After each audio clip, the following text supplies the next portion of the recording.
एक बार फिर से आप सभी का स्वागत है। हम अध्ययन कर रहे हैं कुलुसियों के नाम पौलुस प्रेरित की पत्रिका और अब समय है कि हम उसके पहले अध्याय और उसके 19वें वचन से आगे का अध्ययन करें।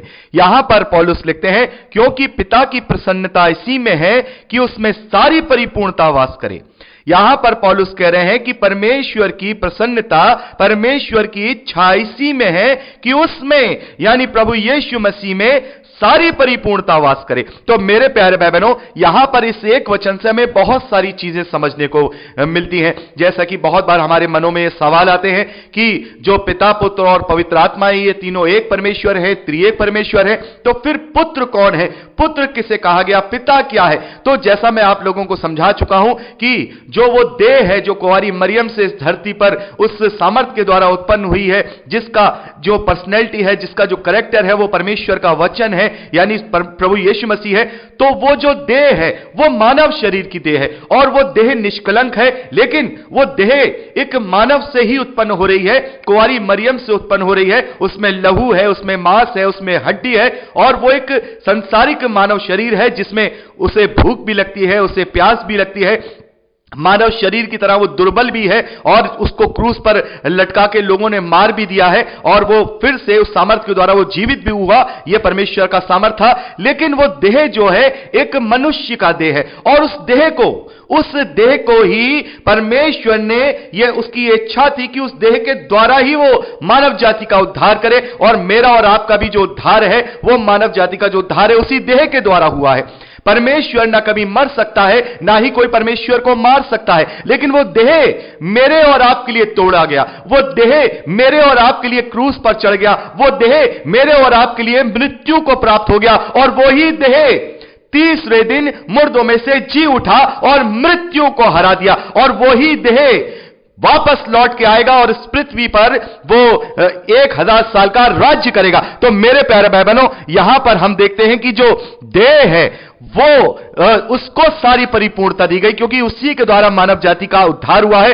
और यही योजना थी। और इसी बात को हमने 15वें वचन में अभी पढ़ा था कि वह तो अदृश्य परमेश्वर का प्रतिरूप है। जो परमेश्वर जिसका कोई स्वरूप नहीं था, वो निराकार था, वो प्रभु यीशु मसीह में आकार ले गया, वो प्रभु यीशु मसीह में प्रकट हो गया, उसका प्रतिरूप हमें उस देह में प्रकट हो गया। और यहां पर पौलुस लिखते हैं कि परमेश्वर की इच्छा यही थी, उसकी योजना यही थी कि वो सारी परिपूर्णता उस देह को दे दे और सारा अधिकार उस देह को दे दे, ताकि उस देह के द्वारा मेरे और आपका उद्धार हो और मेरे और आपका न्याय हो। मेरे प्यारे भाई बहनों, यही परमेश्वर की योजना थी और इसी प्रकार से उसने अपने त्रिएक व्यक्तित्व के द्वारा मानव जाति को उद्धार दिया, मानव जाति को अपनी सहभागिता तक पहुंचाया ताकि उसकी योजना पूरी हो सके। यहां पर पौलुस कह रहे हैं कि ये उसकी प्रसन्नता है, यही इसमें ही उसकी प्रसन्नता थी, उसकी यही योजना थी, उसकी यही इच्छा थी कि उस देह के द्वारा सारे कार्य हो और सारी परिपूर्णता उस देह को यानी प्रभु यीशु मसीह को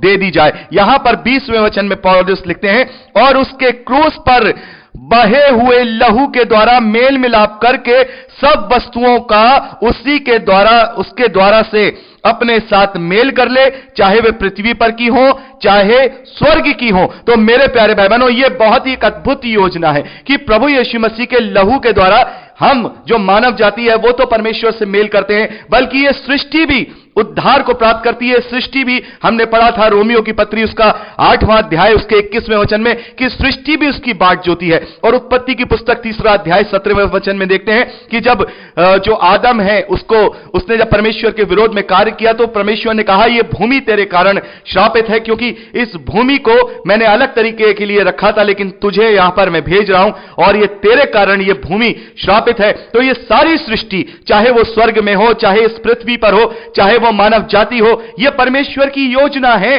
कि उसने सारी परिपूर्णता उस देह को दे दी और उस देह के लहू बहाए जाने के कारण उस लहू के द्वारा जो सारी सृष्टि है, जो मानव जाति है, चाहे वो स्वर्ग में हो चाहे पृथ्वी में हो, सारी वस्तुओं का मेल परमेश्वर से हो गया। हम इस बात की प्रार्थना करते हैं, प्रभु ने हमें प्रार्थना करना सिखाया है कि हे हमारे पिता, तू जो स्वर्ग में है, तेरा नाम पवित्र माना जाए, तेरा राज्य आए, तेरी इच्छा जैसे स्वर्ग में पूरी होती है वैसे ही इस पृथ्वी पर भी हो। तो हम यहां पर देखते हैं कि हम ये प्रार्थना करते हैं कि हे परमेश्वर, तेरा राज्य आए, अभी उसका राज्य नहीं है, अभी उसका मेल मिलाप समस्त सृष्टि से, मानव जाति से नहीं है। उनके बीच में अभी भी एक बड़ा दुश्मन बाकी है और उस दुश्मन का नाम है मृत्यु।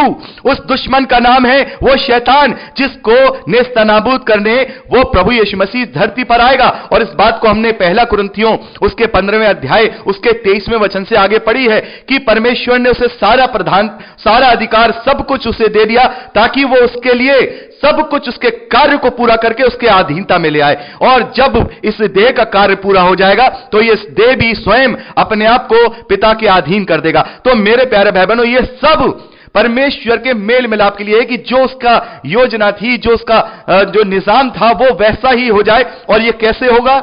यह प्रभु यीशु मसीह के द्वारा लहू बहाए जाने के द्वारा होगा। यही योजना है कि उस लहू के द्वारा ये सारी सृष्टि, ये सारी वस्तुएं उससे मेल मिलाप करेंगी, परमेश्वर से मिल जाएंगी। और ये एक बार फिर से जो हम प्रार्थना करते हैं कि तेरा राज्य आए, इस पूरी सृष्टि में एक बार फिर से उसका राज्य आएगा। हम प्रकाशित वाक्य में देखते हैं, नई सृष्टि को देखते हैं, नई सृष्टि को। यह सृष्टि जाती रहेगी, पुरानी सृष्टि जो श्रापित है यह नष्ट हो जाएगी और वो सृष्टि जो नया यरूशलेम, नया आकाश जिसे हम प्रकाशित वाक्य में पढ़ते हैं, उसको हम देखते हैं, फिर वो होगा और वहां पर हम वास करेंगे जो नाश नहीं होने की, जहां दुख नहीं होगा, जहां तकलीफ नहीं होगी, जहां पीड़ा नहीं होगी, वहां आंसू नहीं होंगे, वहां मृत्यु नहीं होगी। वो सृष्टि परमेश्वर का राज्य होगी, वो नई सृष्टि, नया आसमान, नया यरूशलेम होगा।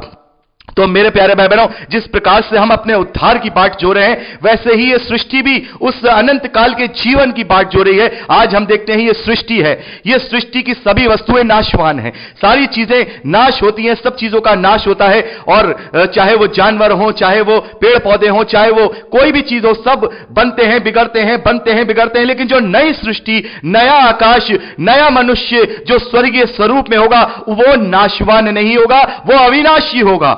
और यह किसके द्वारा होगा?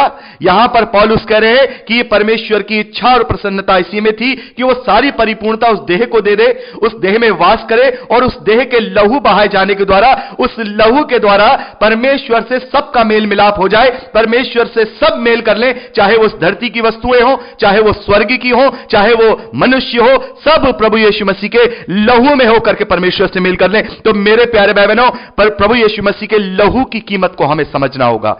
हम देखते हैं कि प्रभु यीशु मसीह का लहू इस धरती पर बहाया गया है, उसके शरीर से एक एक बूंद निकला है और वो इस धरती पर बहते हुए वो समुद्र में जा मिला, समुद्र में जाकर वो नदियों में जा मिला, नदियों में जाकर के वो बारिश में जा मिला। और वो सारा लहू इस धरती पर पूरी तरह से फैल गया है। इस लहू की कीमत और इस लहू की योजना को हमें समझना होगा। मेरे और आपके लिए जो लहू बहाया गया है, वो बेशकीमती लहू बहाया गया है, वो बहुमूल्य, जिसका कोई मूल्य नहीं है, उस योजना के तहत बहाया गया है, जो योजना परमेश्वर ने उत्पत्ति से पहले, इस सृष्टि की उत्पत्ति से पहले बना ली थी। तो मेरे प्यारे भाई बहनों, यहां पर हम देखते हैं कि पौलुस कह रहे हैं कि परमेश्वर की योजना यही थी कि उस देह के द्वारा ही सबका उद्धार हो, सभी का मेल मिलाप परमेश्वर के द्वारा हो जाए। 21वें वचन में पौलुस लिखते हैं, तुम जो पहले निकाले हुए थे और बुरे कामों के कारण मन से बैरी थे, उसने अब उसके शारीरिक देह में मृत्यु के द्वारा तुम्हारा भी मेल कर लिया, ताकि तुम्हें अपने सम्मुख पवित्र और निष्कलंक और निर्दोष बनाकर उपस्थित करे। हालेलुया! कितनी बड़ी बात पौलुस यहां पर कह रहे हैं कि जब हम निकाले हुए थे, आदम को परमेश्वर ने अदन की वाटिका से निकाल दिया था, अपने परिवार होने का अधिकार से निकाल दिया था। लेकिन यहां पर पौलुस कह रहे हैं कि ये अनुग्रह तुम पर भी हो। जब तुम निकाले गए थे, परमेश्वर के बैरी थे, अब तुम उसके द्वारा उसके साथ मेल करो और पवित्र, निष्कलंक और निर्दोष बनकर उसकी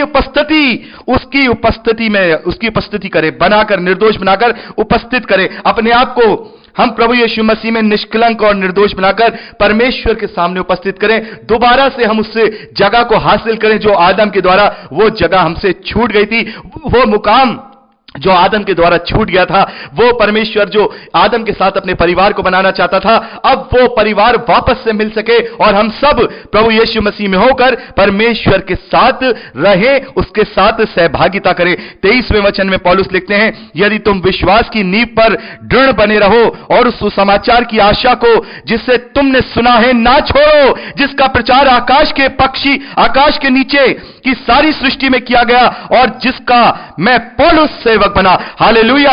यहां पर पौलुस लिखते हैं, यदि उस उद्धार को बनाए रखो, यदि उसके उद्धार के कार्य को पूरा करते रहो, यदि अंत तक धीरज बनाए रखो, उसको, उसके विश्वास को ना छोड़ो, जिसका प्रचार इस आकाश के नीचे हम करते हैं, जिसके कारण मैं पौलुस बना, जिसके कारण मैंने अपने आप को बिल्कुल शून्य कर दिया, जिसके कारण बहुत सारे सेवक लगे हुए हैं लोगों तक सुसमाचार पहुंचाने के लिए। यदि उस सुसमाचार के योग्य चाल चलन को हम ग्रहण करे रहेंगे, यदि हम इनको ना छोड़ें, विश्वास में बने रहें, अंत तक धीरज रखे रहें, तो हमारा मेल मिलाप निश्चित तौर पर प्रभु यीशु मसीह के द्वारा परमेश्वर के साथ होगा। और यही बात प्रभु यीशु मसीह ने हम लोगों को बताई। हमने देखा यूहन्ना का सुसमाचार, उसका 14वां अध्याय, उसके 6ठे वचन में प्रभु कहते हैं, मार्ग, सत्य और जीवन मैं ही हूं, बिना मेरे द्वारा कोई परमेश्वर तक, पिता तक नहीं पहुंच सकता। तो मेरे प्यारे भाई बहनों, हमें कोई खूबी, लियाकत, क्वालिटी, कुछ भी योग्यता नहीं है कि हम अपने आप से परमेश्वर तक पहुंच सकते, लेकिन यह परमेश्वर का महान और अद्भुत प्रेम है, यह प्रभु यीशु मसीह का अनुग्रह है, उसका बलिदान है, जिस पर विश्वास करने के द्वारा हम परमेश्वर की धार्मिकता बन जाते हैं। परमेश्वर की सहभागिता में हम उस अनंत जीवन में उसके साथ रहेंगे। इस बात के लिए पौलुस कहते हैं, हमेशा धन्यवादित रहो, हमेशा चौकस रहो, हमेशा अपने आप को जांचते रहो और हमेशा अपने आप को परमेश्वर के ग्रहण योग्य बनाए रखो। तो मेरे प्यारे भाई बहनों, यहां पर हमने कुलूसियों की पत्री, उसका पहला अध्याय, उसके 23वें वचन तक का अध्ययन किया। परमेश्वर का धन्यवाद है। तो आज के लिए इतना ही है। प्रभु आपको बहुत की आशीष दे, अपने वचन में बढ़ाए। Praise the Lord. जय मसीह की।